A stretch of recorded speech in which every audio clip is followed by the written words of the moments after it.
Hey and welcome. Thank you so much for taking the time out of your day to check out another one of my videos. And in today's video, as you guys saw from the thumbnail, I know I say that almost every time, but anyway, we're going to be revisiting an older palette, one that I named my top favorite from 2019, and that is the Menagerie Whalesong palette. If I probably had to name one, well no, Juvia's Place was also in there. This was a really like top 5 for sure. I love this palette so much. I love the color story. It was just such a me palette, especially at the time. I was into these very grungy kind of green blue type of more neutral type of tones, nothing too loud and too out there, I guess you could say. So I was all about this palette when it came out, and also I love the artwork and whatnot. And there's words on it. Let me see what it says. It says blue whales are the largest animals on earth with tongues weighing as much as an elephant. That's such a special touch, isn't it? Anyway, we're going to be diving into this palette once again and creating something on my eyes and just getting to revisit it. That way I can play with the formula once again, create another fun look, and just use my palette again. And then at the end of the month, I'm going to be re-ranking all of my 2019 palettes that I named my top 10 from 2019. I've been revisiting them all month, and at the end of the month, I'll post my video sharing with you guys if I still think they're like a top 10 top favorite palette, if the formula has changed, if my thoughts have changed, and how I would rank them today. So anyway, getting back to the matter at hand, let's go ahead and zoom on in and get started creating something fun with this color story on my eyes.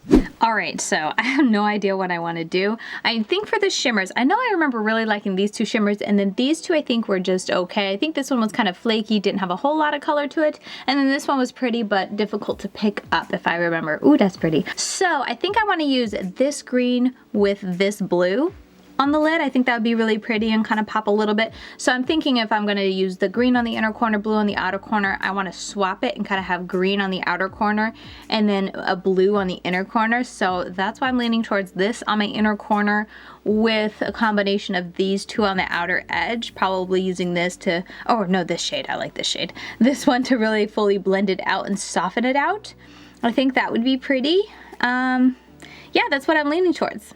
Hopefully you guys like that look. I think the shade should be dark enough. If for whatever reason it's not, I can add a touch of blue, but that's what we're gonna do. Nice dark, deep dark outer corner. So let me clean off this L210 brush from Stilazzi. This isn't the softest brush in the world when it comes to like how it feels on your eyes. It can sometimes feel a little bit pokey when I'm really patting it in. It's also an older brush, so maybe it's just old. But even though it does like kind of poke a little bit, I still love this brush, and I have 3 of them in my collection, and anytime they're clean, I'm always reaching for them because they're so small and compact. They get the job done so well. I'm going into bubble knit. I am always reaching for them. I'm a big fan of them.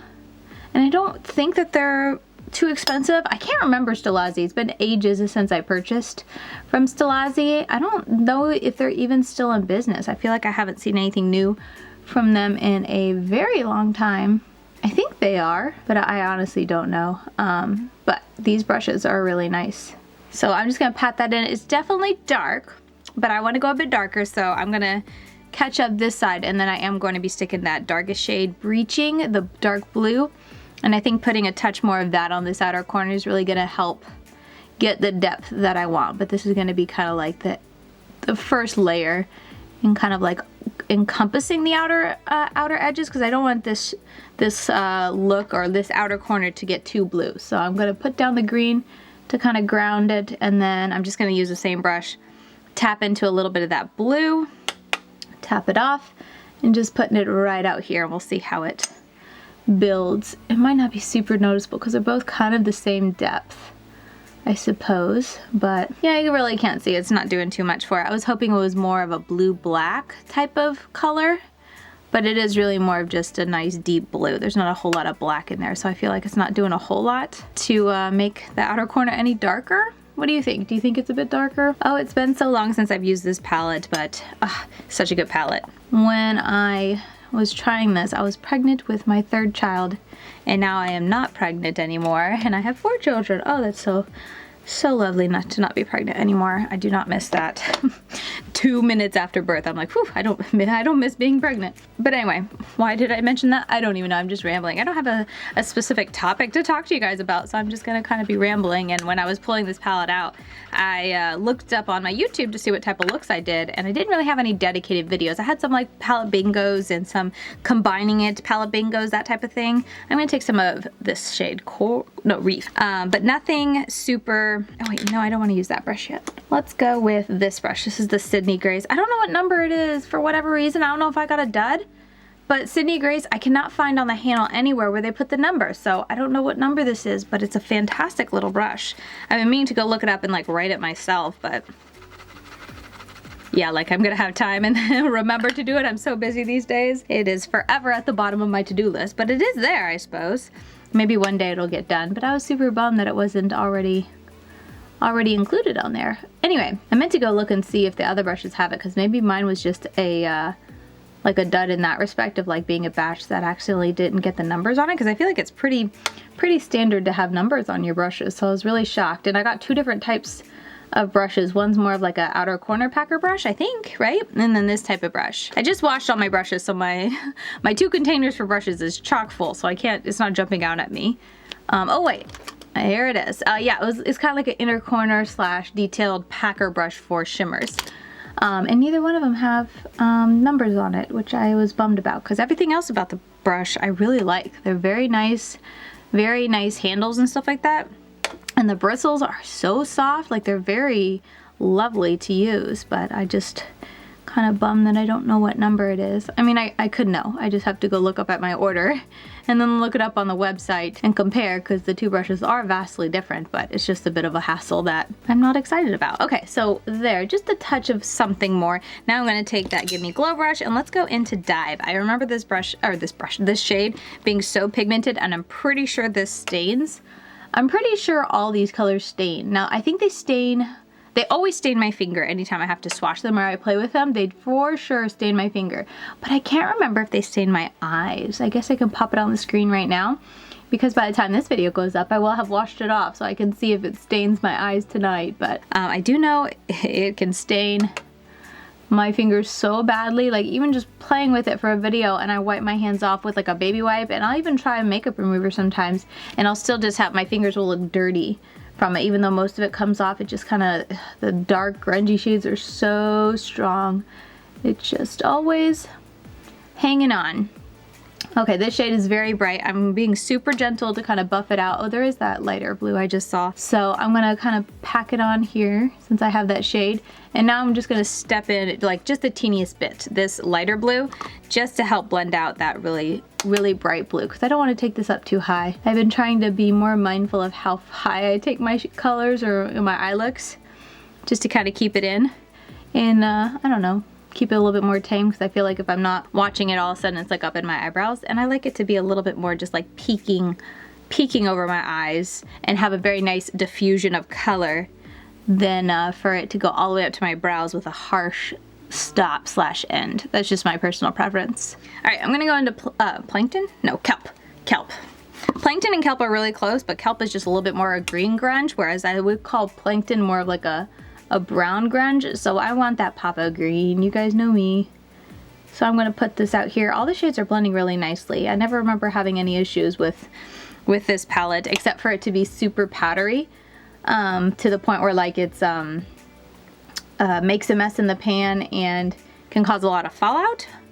But besides that, I never had any issues, and that wasn't an issue. It was just something that I had to be aware of. So like as I'm dipping into the pan for this look, I'm not like dipping, I'm touching into the pan, and that's literally all you need. And I still tap off my brush on my mirror before I go to put it on my eyes, just to try to prevent the fallout, and out of habit. Honestly, at this point, very much out of habit. Okay, let me see.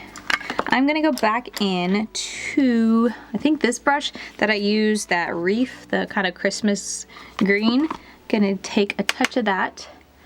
And we're going to use this to soften it a little bit more. There we go. All right. I just heard my little one give a little noise. Sophia, my 2-month-old. So I really was hoping she wouldn't wake up till I finished this. So I'm going to keep moving, and I can probably do this one off camera when I'm nursing her. It's just easier for me to not have to like stay still in camera frame and do my makeup and nurse her. So let's go ahead and finish up this eye, and I'll see if she's actually waking up or if she was just tricking me. Because sometimes if you ever have a newborn or even a baby, I think they do this. Where's my, oh there it is, my glitter primer. But a newborn, like they'll give a cry, a couple cries, is like in the middle of the night she does this a lot, and it's like, okay, she's gonna wake up, I better get up and get ready. I usually like to be a little bit awake by the time I have to nurse her, just so I'm not like falling asleep trying to position her and sit up and whatnot. So anyway, I usually get up and I'll get all ready, and then by the time I got like all the pillows that I want, I get a drink of water. Sometimes I go to the bathroom before I feed her, and then I come back in and she's like, she was just moving around and she fell back asleep, and I'm like, okay, well, I'm wide awake now. What am I gonna do? So sometimes that'll happen, and you know, even during the day or whatnot. So I'll give her a minute or two to see if I hear her anymore, and hopefully that'll be enough time for me to finish getting ready. Where is my flat brush? Here it is. My desk is a mess. I have 3 more videos to film at the time of me filming this, and then I am all done filming. I'm gonna go into Fluke. I'm all done pre-filming for November, and it's November 9th right now. So hopefully, Lord willing, if everything goes according to plan, tomorrow I'll film 2 videos, and then I will have all the videos filmed for November, and then I can just edit from here on out, which will be a nice change of pace, because I've been really trying to push, you know, cram all of this pre-filming in for a while now, because we're doing a move. And not that the move is, you know, it's gonna take a couple days or whatnot. Honestly, we're just gonna take one day to move all the big stuff over, but the whole reason I have to pre-film all the content is because once we move over there, I have no idea what my filming setup's gonna be like, and it's probably gonna take me a bit to figure out how to situate all my stuff, or like all my desk, where I'm gonna put my desk, where I'm gonna put my camera, the lighting and all that. So I have no idea if I'm gonna have decent lighting, a decent setup to film. Once I get over there, it might take me a little while, and also I'll be setting up the rest of my house, so time-wise too. So I was really nervous about that, and that's why I'm really pushing to get everything pre-filmed for November. And that way, when I move over in the middle of November, I'm gonna go into the blue. I really like this formula. But anyway, once I move over there, I can kind of take it easy and take my time of, you know, doing the trial runs for videos and trying to figure out how things are going to be set up for my YouTube channel before I actually have to film a video, because that would just be too stressful to try to be hurrying to throw everything up into the new space and figure it out in order to finish filming a couple of videos. So that's why I've been filming like crazy recently, but I'm almost done. And then, like I said, I'll just be editing for the rest of the month. Okay, I'm gonna go back into Fluke. Fluke is definitely a pretty shadow. I like it more than I remember liking it, if that makes sense. Like, not that I didn't like it, but in my head before this, I was always like, ah, Fluke was, you know, a decent shade, but it was difficult to pick up. But this is a very pretty shade, and it's a little tricky to pick up. It's definitely not the easiest, smoothest. It doesn't have a ton of sparkle to it, but it's a pretty shade. I honestly don't mind it. And then the blue shade that I just used is very, very pretty. Definitely really like that one for sure. And it has a little bit more sparkle to it. Easier to pick up, but again, the Fluke honestly isn't that hard, especially with this flat of a brush. It's pretty easy. But Fluke has a little bit more, just a touch of sparkle to it that's really pretty to see. Oops, I smacked my mirror. But anyway, yeah, so overall, both of these I really like. I honestly don't mind them. Very, very pretty. So now I'm gonna go back into that first green shade we used, which was Bubble Net. And I'm going to tap it here, and I probably won't do any liner because I'm gonna have a little one to nurse while I finish up the other eye, and liner and nursing do not go hand in hand. I'm gonna dust off my face because I definitely have a decent amount of fallout. Okay, so this is pretty much my upper lash line. Let's do my lower lash line. I think I've heard her a couple times, so I'm gonna finish this up and go in here, but she's like fussing, not really waking up. So let's see if she decides to just fuss and kind of situate herself again and go back to sleep, or if I need to go nurse her. I'm just taking, I didn't even say, I'm taking Bubble Net on the bottom like that, and then I want to take that blue. I love how bright the blue is for the inner corner, and I feel like you definitely see it, but I wouldn't mind seeing more, and it'll kind of combine and make the look very cohesive. Is that the word I'm looking for? I think it is. Anyway, oh wait, here it is. This is the brush I use. So I'm going into Dive, which is the brighter of the two blues. Got to be careful because I don't want this to get too crazy. This is definitely the most intense of the blues, and I feel like if I go in one spot too hard, it'll look a little too dark. There we go. Adding in a touch of the lighter blue to go this way, and then I'm gonna pick up that Kelp, which is that gorgeous grungy tone that I put on the outer corner. I'm gonna go like this and just wrap it all around. I think I need a big fluffy brush for right here. I don't really need to add any color, but I see a line that I don't love. So I want to spend a little time doing that, but I do hear her. So I'm just gonna throw something on my inner corner and go do that. I'm gonna take Pearl. So let's see how that Pearl shade is and see if it's still not a good shade, or it's definitely flaky. I'm like having to really press into it to get it on. But it's pretty. I think definitely not my favorite for color too, because I can imagine putting this all over the lid. I don't know, it's just not my type of lid shade, so maybe that's why I don't have fond memories of it. And maybe working with it more than just like a little brush, having to press it into my inner corner would be annoying as well with all the flakiness. But for an inner corner highlight, I like it. Yeah, that's not bad at all. I don't mind that at all. So, all right, at this point, let me go ahead and finish, go get my child, finish up this eye while she nurses. And I'm not gonna put on liner, like I said, I need to reapply my mascara, but I can do all that, throw something in my waterline, and then we can close out this video. But overall, I'm very happy. Oh yeah, I'm gonna do a little bit more blending out here, but overall, very happy with how the look's turning out. Okay, y'all, didn't I tell you?